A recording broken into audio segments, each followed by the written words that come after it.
Muy buenas noches, hermanos de la Iglesia Bíblica Maranga y amigos que gentilmente se sintonizan. Gracias siempre por estar aquí. Y en esta noche ya estamos listos para abrir la palabra de Dios en este día tan especial que es el domingo, el inicio de la semana. Y qué bueno que así también podemos hacerlo como iglesia esta mañana, como cada domingo hemos tenido un buen tiempo, muy especial en vivo, vía Zoom. Y siempre le invitamos gentilmente, si usted no tiene una iglesia con la cual conectarse, o participar, está cordialmente invitado. Pónganse en contacto con nosotros, será un gusto compartir con ustedes ese tiempo. Ya estamos listos para abrir la palabra de Dios y continuar estos viajes misioneros, el tercer viaje misionero del apóstol Pablo. Estamos en Hechos capítulo 19 y estamos, no se olvide, centrados ya de hace varios estudios en Éfeso, en este lugar que se convertiría en el centro ministerial, y por ello hay tanto detalles que nos está dando, cosas muy interesantes, diferentes, distintivas, especiales, y hoy día no es la excepción. Ahí en este párrafo del versículos 11 al 20, donde vamos a encontrar algunas cosas muy saltantes, demasiado saltantes. Y ya que lo estamos anticipando, la pregunta sería, entonces, ¿qué manifestaciones pueden ocurrir en las misiones? Cuando decimos manifestaciones queremos significar cosas notorias, especiales, y sí van a pasar cosas notorias, especiales, sean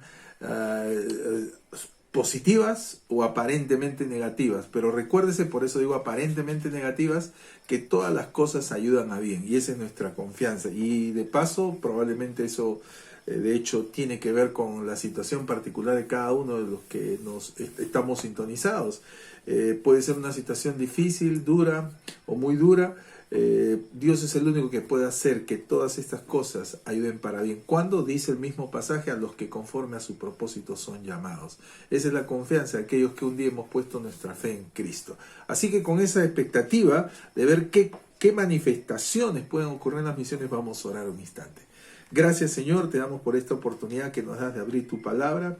Y Señor, una vez más, que podamos una vez más ser inspirados, desafiados por tu propia palabra, desafiados a seguir contagiando a Cristo. En el nombre de Jesús. Amén.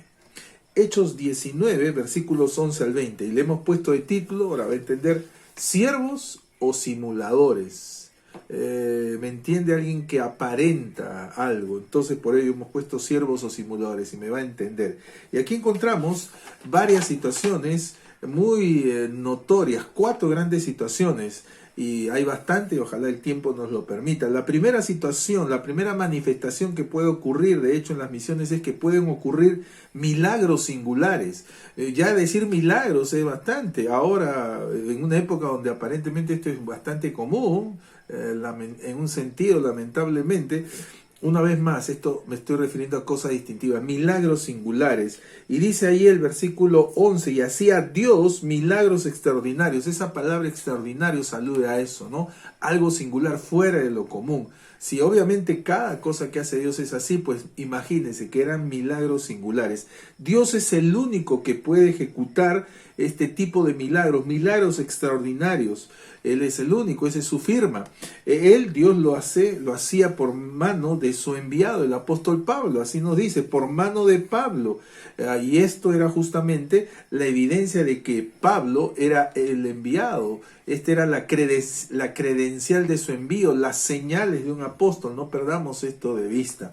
Así que eso era parte, ¿no es cierto? Así tenía que ser. Sin embargo, ratifica el pasaje, hacía Dios. Dios es el que hace los milagros. No lo hacía Pablo ni un mensajero de él, de Dios me refiero, sino el propio Dios.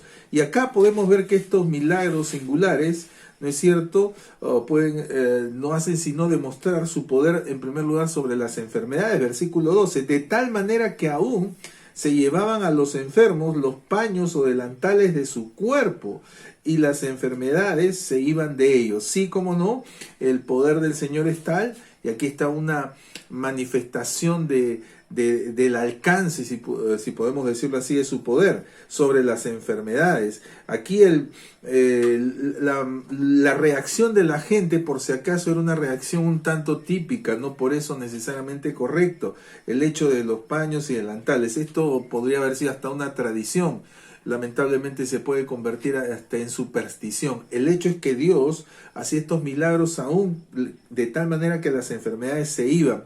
Esto tampoco no es una terapia o tratamiento, no, nada que ver con ello.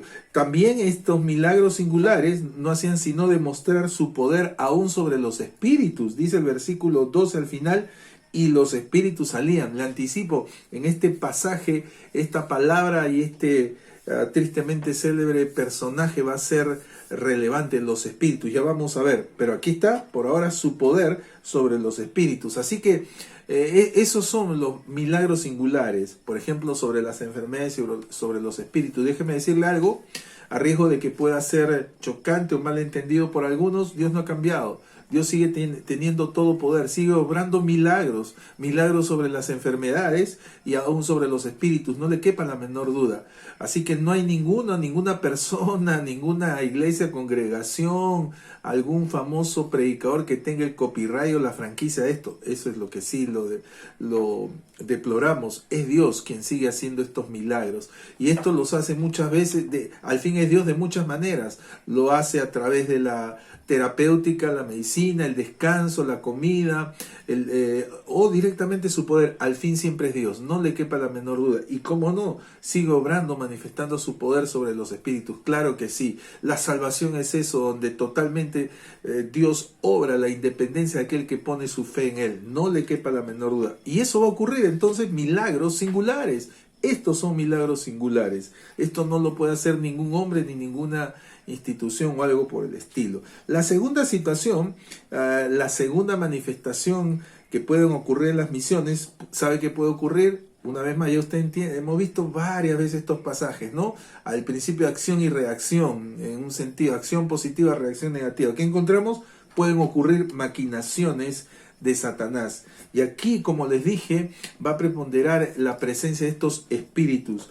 Típico, ¿por qué? Porque el apóstol Pablo, el hacer la obra es entrar en medio del terreno de Satanás, el príncipe de este mundo. Y aquí están, vamos a ver cómo se van a manifestar estos espíritus. Aquí dice el versículo 13, pero algunos de los judíos, exorcistas ambulantes, y aquí estos judíos, va a aparecer 3 veces esta palabra, una vez más eran religiosos, trataban de reproducir la realidad, imitar, suplantar la realidad que veían en el apóstol Pablo. Siempre lo bueno motiva, provoca la imitación. Seguro en algún punto de buena intención, pero obviamente es la base del error, el querer imitar o suplantar. Y aquí vemos que esta maquinación tenía varios aspectos. Por ejemplo, la maquinación de los exorcistas ambulantes, literalmente así pasado, exorcistas que deambulaban por ahí, ¿no es cierto?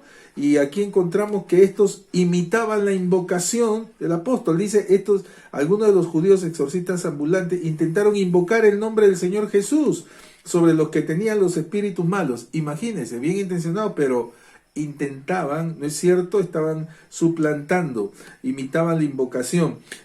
Y todavía eran muy respetuosos porque respetaban, valga la redundancia, el copyright ministerial. Y estos, los que intentaban invocar el nombre del Señor Jesús sobre los que tenían espíritus malos, dice, diciendo, os conjuro por Jesús el que predica Pablo. Muy respetuoso, ni siquiera directamente, pero eso no puede aplicarse aquí, ¿no es cierto? Esto es propio de aquellos que son siervos del Señor. Aquí están estos simuladores. Este era un grupo de 7 personas, un septeto, dice versículo 14. Había 7 hijos de un tal Esceva, judío, jefe de los sacerdotes que hacían esto. Un septeto, hijos de un sacerdote judío. Y su nombre, me pregunto cuál sería estos 7. De repente se llamaban los 7 sacerdotados, o los 7 superdotados, no lo sabemos, pero qué coincidencia, ¿no? Este grupo de sacerdotes, y así lo hacían en conjunto, ¿no? Para la unión hace la fuerza. Vemos entonces que aquí estaba la maquinación en primer lugar por exorcistas ambulantes. No ha cambiado. Eso lo encontramos hoy en día, lamentablemente, sigue ocurriendo. Personas que se toman la potestad, creen tener el copyright, y a veces eso cunde en ámbitos masivos, me refiero a congregaciones o denominaciones. Y es terrible, ¿no? Y que andan suplantando, ¿no es cierto? Intentando reproducir lo que no es propiedad ni potestad de ellos. Así que esto también va a ocurrir. También las maquinaciones y aquí llegamos al punto, de los espíritus hablantes. No solamente habían exorcistas ambulantes, sino espíritus hablantes. Dice el versículo 15 y 16. Y aquí estos espíritus malos aparecen hasta cuatro veces. Eran, repito, espíritus malos. Cuando aquí dice la palabra malos, es muy todavía generosa esta palabra. Eran espíritus perversos, malvados, malignos. Se traducen en algunos casos pestilentes. Eran obviamente dañinos estos espíritus o demonios. Y aquí podemos aprender en contexto algunas realidades a partir aún de estos demonios, que no hacen sino reflejar el ministerio satánico. ¿Qué aprendemos a propósito, dicho sea de paso? Que Satanás y sus espíritus conoce al Señor y reconoce a los siervos del Señor. Dice el versículo 15, este espíritu, recuerdan, estamos viendo, respondió el espíritu malo ante estos 7, recuerdan, hijo de este sacerdote Seba, y dijo el espíritu, imagínense, comenzó a responder, a Jesús conozco y sé quién es Pablo, pero vosotros, ¿quiénes sois? Impresionante. Una vez más, ¿no es cierto? Satanás tiene respeto en ese sentido, temor hacia el Señor y hacia los siervos del Señor, y desconoce a los suplantadores o simuladores. En este caso, Satanás no tenía ningún respeto hacia este sacerdocio simulado. Entiéndase que querían aparentar lo que hacía el apóstol Pablo. Así que siempre la imitación burda, malintencionada, impropia, va a ganarse o merecerse el irrespeto, el desprecio, aún del propio Satanás. Aquí vemos que lamentablemente no termina aquí, sino que este señorío satánico, terrible, este dominio satánico, miren sobre estos simuladores. Y aquí encontramos que ocurrió 5 cosas, como Satanás aquí, este espíritu, mire lo que hizo. Primero, los atacó. Dice allí que el versículo 16, y el hombre en que estaba el espíritu malo, saltando sobre ellos, literalmente se abalanzó. Los atacó, se abalanzó sobre ellos. Segundo, los ató, los dominó. Dice, y dominándolos. Imagínense, un espíritu contra 7. Ellos eran 7, imagínense. Nos recuerda que obviamente el poder, la fuerza satánica. Satanás es poderoso, pero les recuerdo que nuestro Señor Jesucristo es todopoderoso, por si acaso. Estos eran simuladores, no tenían nada del Señor. Tercero, ¿qué más hizo este espíritu? Los ahuyentó. Mire, dice ahí, y dominándolos pudo más que ellos, de tal manera que huyeron de aquella casa. Los ahuyentó. Imagínese usted estos que eran exorcistas, que querían dominar, ejercer prevalencia sobre los demonios, salen huyendo. ¿Le suena? Estamos frente a Hollywood. A propósito, esto es desde siempre. Usted va a ver en las películas de Hollywood, siempre aquellos representantes de Dios son los que no pueden hacer nada, terminan dominados, posesionados. Es Hollywood, le repito, por los demonios. Eso es parte, ya sabe quién es el director de la película. El autor intelectual es Satanás. Y aquí está, el guión originario. ¿Qué hizo? Los ahuyentó. ¡Qué vergüenza! Y no terminó ahí. Cuarto lugar, los avergonzó. Mire cómo huyeron, dice, de tal manera que huyeron de aquella casa desnudos. Si al ahuyentarlos dijimos, ¡qué vergüenza! Aquí al huir desnudos los avergonzó. En realidad, qué chistoso.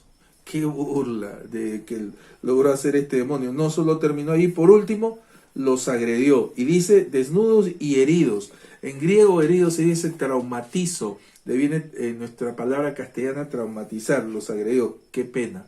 En un sentido que bien, sí. ¿Sabe por qué? Porque imitar, intentar suplantar al Señor, a su servicio, a sus siervos, etcétera, es algo deshonesto. No solo en el sentido sencillo, sino en el sentido espiritual. Y aquí es lo que se merece, ¿no es cierto? Qué pena y qué bien. Mire quién le dio el pago, el propio espíritu. Así que aquí encontramos, ¿no es cierto?, esta situación que puede ocurrir. Estamos viendo que son situaciones muy marcadas. Hemos visto que pueden ocurrir milagros singulares. Hemos visto que pueden también ocurrir maquinaciones de Satanás. Tercero, pueden ocurrir manifestaciones serias. Versículo 17. Y todo esto que pasó, cual escándalo, dice, fue notorio a todos los que habitaban en Éfeso. ¿Recuerdan el centro donde están? Así judíos como griegos. Note que ahí está. Así que vemos aquí las manifestaciones serias, 3 manifestaciones serias. La primera, trascendencia. Fue notorio a todos los que habitaban en Éfeso, así judíos como griegos. Así que, ¿recuerdan cómo empezamos nuestro encuentro en esta noche? Decíamos que Dios es el único que puede obrar aún la peor circunstancia para bien. Aún con intervención de Satanás, de sus espíritus. ¿Qué hizo? Hizo que fuera trascendente, notorio a todos los que estaban en Éfeso, judíos como griegos. Segundo, una segunda manifestación seria, estamos hablando de ya no solo manifestaciones espectaculares, los milagros, claro que sí, el Señor, singulares. Ahora hablamos de manifestaciones serias. Trascendencia, segundo, temor. Y tuvieron temor todos ellos. ¿Sabe qué eso es? Hoy me temo, ojalá me equivocara, muy difícilmente que alguien pudiera temor en acercarse a una congregación, el sentido de respeto. Todos pueden sentirse muy animados, gozosos y está bien, expectantes, sí. Nadie diría, uy, no, esta es cosa seria, no me acerco. Esa era la expresión, esa fue lo que provocó la iglesia naciente en Hechos 2, recuerdan. Y una vez más aquí, siempre que se manifiesta Dios, esa va a ser la reacción. Así que debiera ser eso una expectativa en nuestras reuniones, una sensación, que todos tuvieran ese temor de la seriedad. Está Dios, es su presencia, no son las circunstancias o los aspectos físicos, hoy menos que nunca, sino su presencia. Así que tuvieron todos temor. Y por último, una manifestación seria, el testimonio. Y era magnificado el nombre del Señor, literalmente alabado, engrandecido. Eso se produjo. Aún a pesar de este incidente triste con estos 7 hijos de ese tal Esceva, Dios se glorifica en medio de cada circunstancia. No podemos hacer nada contra Él, sino en todo caso para y por Él. Así que miren qué manifestaciones más serias. Por último, encontramos que pueden ocurrir, ¿sabe qué? Sobre todo, más salvación.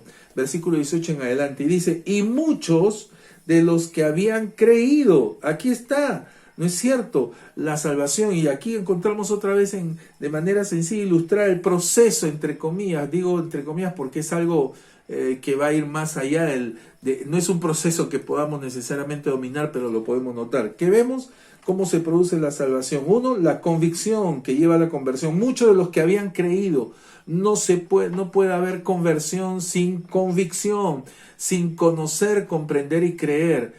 ¿No es cierto? No es algo que pasa violando nuestro entendimiento más allá de este. No es así. Aquí muchos de los que habían creído y que ocurrieron, la llevaron a la conversión. Y dice, y vemos también una segunda manifestación de la salvación, confesión. Venían confesando y dando cuenta de sus hechos. Esto es algo tremendo. Esto es una evidencia de frutos de arrepentimiento, confesando y dando cuenta de sus hechos. ¿De qué hechos? Por ejemplo, y aquí está una tercera manifestación seria, estos cambios. Asimismo, muchos de los que habían practicado la magia, entiendas estos juegos, artilugios, etcétera, trajeron los libros y los quemaron delante de todos. Los cambios, ahí está. Lo que antes era fruto de sus intereses, lo trajeron y lo quemaron. Y hasta esto produjo una contribución. ¿En qué sentido? Y que los quemaron delante de todos y hecha la cuenta de su precio, hallaron que era 50,000 piezas de plata. Digo contribución en realidad, ¿por qué? Lo que ahora se ahorrarían. No habría el hecho de malgastar de esa manera tan terrible en cosas que no son comida ni bebida, como dice la Biblia. Así que se volvió una contribución. Y por último, terminamos la última manifestación seria, crecimiento. Dice el versículo 20, así crecía y prevalecía poderosamente la palabra del Señor. Anotado, aquí están las 3 P's. Las 3 P's benditas. Las 3 P's que indican la bendición y el crecimiento. ¿Qué era? Prevalecía poderosamente la palabra. No era cuestión de personas, de predicadores o programas, no. Antes, ¿de qué era cuestión? De que prevalecía poderosamente la palabra. Me pregunto hoy cuál es la idea de las cosas grandes. Cuando pensamos en cosas grandes, ¿de qué estamos pensando? Probablemente lo último que pensemos sea en función de la palabra. Porque hoy, hace unos meses pensado, tiene que ver con el local. Un gran local, tiene que ver con gran display, grandes equipos, y sí, eso ayuda. Un conjunto musical, sí, seguro. ¿Será? Y muchas veces lo que quedaba relegada era la palabra. Aquí prevalecía poderosamente la palabra. ¿Puede usted decir que es esa la realidad en su vida, en su familia, en su congregación? Ese es el anhelo que tenemos. Por ello estamos aquí intentando contagiar a Cristo, de tal manera que prevalezca poderosamente la palabra. Señor, gracias te damos por tu palabra. Tu palabra es la poderosa, aquella que, Señor, por la cual se hizo el universo, por la cual es capaz de darnos vida eterna, producir cambios tan tremendos como lo que hemos visto, poder sobre las enfermedades, y aprovechamos en orar a favor de aquellos que estuvieran afectados en su salud. Tú que eres capaz, el único que tiene poder sobre ellos, que obres para tu gloria y honra, para salvación, que sea una oportunidad que se acerquen a ti. Tú que sigues teniendo poder sobre los demonios, venciste a Satanás en la cruz. Señor, si hubiera alguien que todavía no te conoce, sea esta la oportunidad. Y Señor, ver cómo también tu obra va produciendo también no solo salvación, sino temor, va produciendo el que sea tu nombre glorificado. Y amado Dios, sobre todo, de tal manera que prevalezca poderosamente tu palabra. Gracias por permitirnos una vez más abrirla en esta noche. En el nombre de Jesús. Amén.